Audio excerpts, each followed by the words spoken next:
అంటే చీమ దోమ పాము కాడికి వెళ్ళి చేస్తే పాముకు పాలు పోసే గుణం కూడా మనకి ఇచ్చింది. పండుగ పెట్టి విషం ఉన్నదని తెలిసి కూడా పండుగ పెట్టి పాలు పోయాలని చెప్పింది. పత్రం ఎందు పుష్పం ఎందు ఏ విధంగా అయితే ఫల పుష్పాలను శ్రద్ధాభక్తులతో దేవుడు ఉన్నాడని స్మరిస్తామో మన హృదయంలో కూడా దేవుడు ఉన్నాడా లేడా? ఉన్నాడా? ఆ దేవుడు ఉంటేనే మనం ఉన్నాం. మనం ఉంటేనే ఆ దైవాన్ని ఈ రూపంలో ఉన్నావు దేవుడాను అని చెప్పేసి పత్రము పుష్పము ఫలము తోయము ఉదకము ఇవన్నిటిని దైవానికి స్మరిస్తున్నాం, అర్పణ చేస్తున్నాం.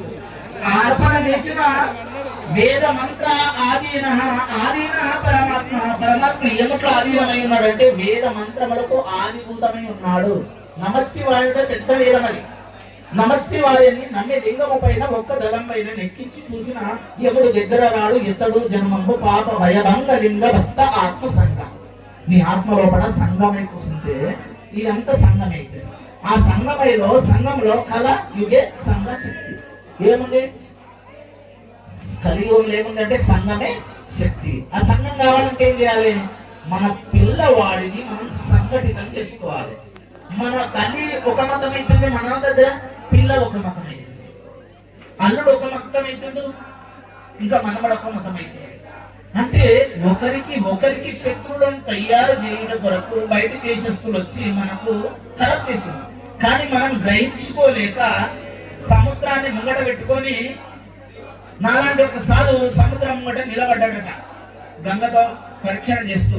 నిన్న మోహన్ భాగవత్ గారు నిరీక్షించినటువంటి సత్సంచాలకులు మీటింగ్ 5 గంటలు వెళ్ళాను. 5 గంటలు మన రక్షణ మన ఐక్యత ఎట్లా చేసుకోవాలంటే ఎవడొచ్చి మనకు ఐక్యం చేయడు, ఎవడొచ్చి మనకు రక్షణ చేయడు. నీకు నీవే రక్షించుకోవాలి, నీకు నీవే శుద్ధి కావాలి, నీకు నీవే మంచి చేసుకోవాలి. అలాంటి వాడు 1 రోజు ఆశీర్వాదం ఇస్తాడు, 2వ రోజు ఆశీర్వాదం ఇస్తాడు, 3వ రోజు ఇస్తాడు, 4వ రోజు నీవే తెలుసుకోవాలి కదా. మనకు హుషారు లేకపోతే 1 రోజు డాక్టర్స్ ఇంజక్షన్ ఇస్తారు, 3వ రోజు ఇస్తారు, 4వ రోజుకు ఏం ఖరాబ్ కాకపోతే అందరు కాబట్టి దేవుని ఆధీనం. మరి అందరి చేతులు రక్షించినాక భగవంతుడు అందరిలో ఉన్నాడని తెలిసి కూడా మనం దాన్ని ఒక్కసారి నిగ్రహించుకోకపోతే, నిగ్రహణ శక్తి మనకు లేకపోతే ఆడ బాగా అవుతుందని అవుతుంది. నేను శివదీక్ష చేస్తున్నాను, నాకు అనుకున్న పని ఏం కాలేదు, అందుకే అడిగిపోయాను. ఆడైనా మరి ఆడ కూడా కాలేదు. మరి ఎందుకు పోయినట్టు? నేను రోజు జపం చేసిన నాకేం దేవుడు మాట్లాడలేదు, నేను అందుకే అడిగిపోయాను.